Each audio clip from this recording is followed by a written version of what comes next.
What's up and welcome to my guitar channel. It's your job as a musician to find a nice balance between the beautiful, the neutral, and the horrible notes that are on your instrument. If you're leaning too much on any one of those options, your song is going to be repulsive. We all know the song that's pretty but lifeless, neutral and boring, or just simply disgusting. In this video, we're going to look at the intro to Fade to Black by Metallica and see how they use this balance to create what I think is a beautiful solo. I'm also going to go through a simplified framework of this solo so that you can dance around that to create your own version of the solo while keeping the integrity there. Doing that exercise will specifically allow you to balance the forces between beautiful, neutral, and horrible notes. As I just mentioned, I find this solo really pretty. A good friend of mine thinks that it's absolutely crap. But it's a matter of perspective and it's my YouTube channel, so I'm choosing to do it. As with every other YouTube video, it really helps me out if you give me a like or a subscription. So if you learn anything in this video, please just leave me a like. If you've got any questions, leave me a comment below and I will get back to it as soon as I can.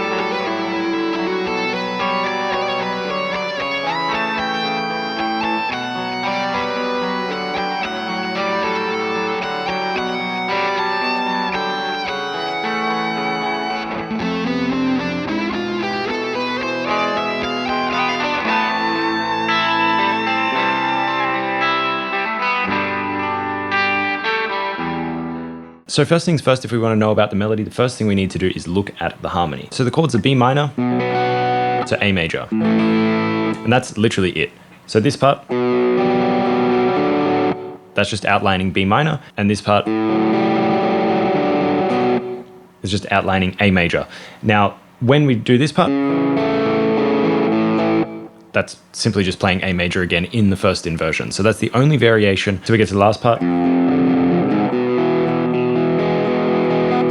That part goes from the F major to the E7. Just a quick side note, that E7 leads us to a perfect cadence to our A minor, which is the main key of the song.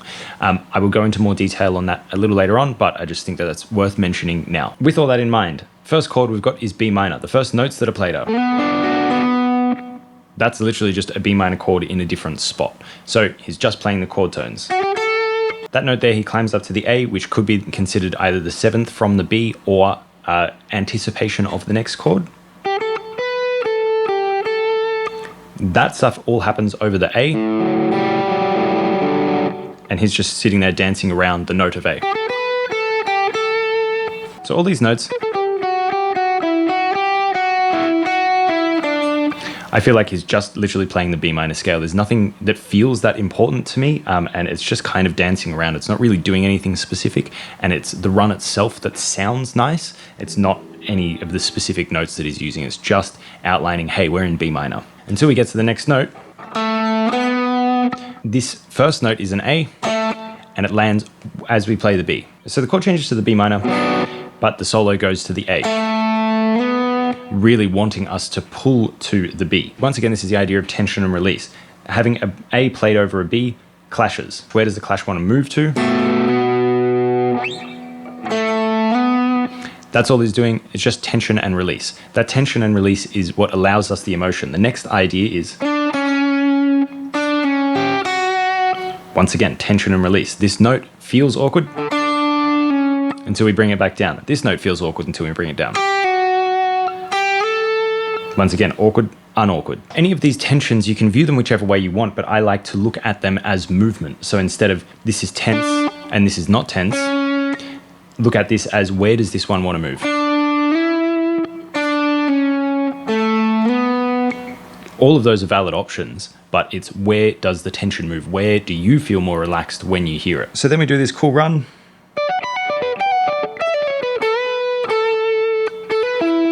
So that part goes from B minor arpeggio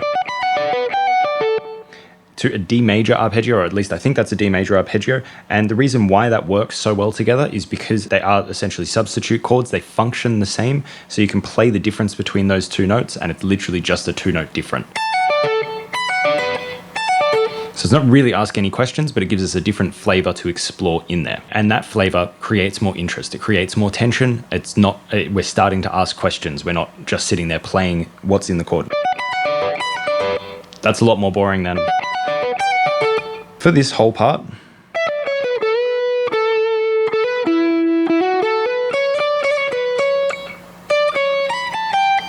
The notes that we're mainly playing between here are the 14th and the 16th on the D, 14th and 16th on the G, and the 14th and 15th on the B.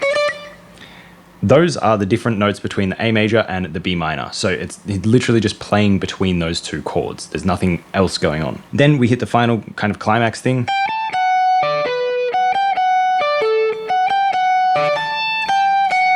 Once again, this is just outlining the B minor chord and playing between that D major chord. So they're functionally the same, but it's allowing us to open more doors and be more interesting. So to finish the solo, all he does is just climb up the A minor scale from the 12th fret on the A string all the way up to the 15th fret on the high E with that little twiddly bit.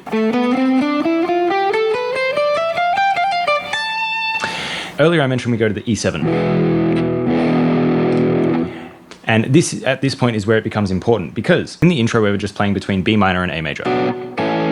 Right? This puts us in a headspace of B. There's a video that I'll link up here by Music Theory for Guitar. He talks about in that video how the different intervals influence the actual sound. It's a really interesting video. I highly recommend you watch it. All that's happening in this song specifically is we're going between the B and the A. So in our brains, we're hearing that we're in the B minor chord. However, the entire rest of the song is in A minor. So what they needed to do is change from B major to A minor. So what they did is they're playing in the B minor, they go to the A major, they go to the F major, they go to the E7, and then the A minor. In the B minor, the A major belongs there. The F major does not belong there, and the E7 does not belong there. At the point where they change to the F, that's immediately we're in A minor, right? And our ear is not tricked, because we sit there and the last notes that we've heard and the last notes that we've played are on the A major. So then essentially what happens is we change that A major to an A minor. It's really easy for the ear to do that adjustment. And the reason why that happens is because Kirk plays the run up, which is the A minor scale. So from that point, we know our ear's following the lead line and we hear clearly that this is A minor, we've changed key. But because we've gone from the A major to the A minor, our brain isn't really stunted by this. But if you hear this, it's really quite a jarring transition of a chord.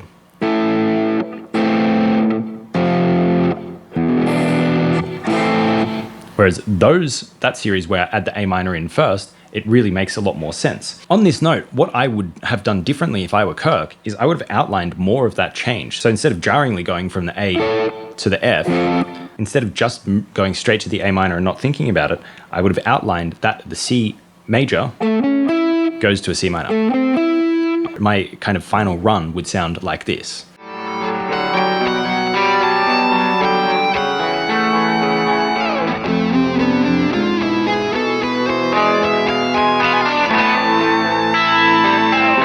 And it's because of this change of chords that our ear forgets that we're connected to B and it starts connecting to A, because all of a sudden we've moved, things are more focused on the A and then they relate back to the A, so we can progress the rest of the song in a different key. So what I'm going to demonstrate to you now is just playing a very simplified version of this solo. I'm taking what I consider to be the power notes. Of the power notes that I'm playing you can extract this. You can play whatever you want around these power notes. So long as you make sure that these power notes land properly, then your solo is going to make sense, but it's going to be a variation on what Kirk wrote. Still have the same movement, still have the same interest, but it gets to be your personality that's thrown in there. And this is a really good exercise for you to practice, because you're sitting there taking what already exists, but playing around with some details, and you're not having to start totally from scratch, but you're still getting to learn because you have to think about what you're doing differently and what you want to add that Kirk didn't in the first place. When I'm playing this for you, I'm going to have the actual solo a lot quieter, but the main notes sticking out. Just have a listen to how what I'm playing over the top, very simply, is essentially guiding what is going on underneath. Everything else is just superfluous notes that add color. These are the main notes that keep the solo driving.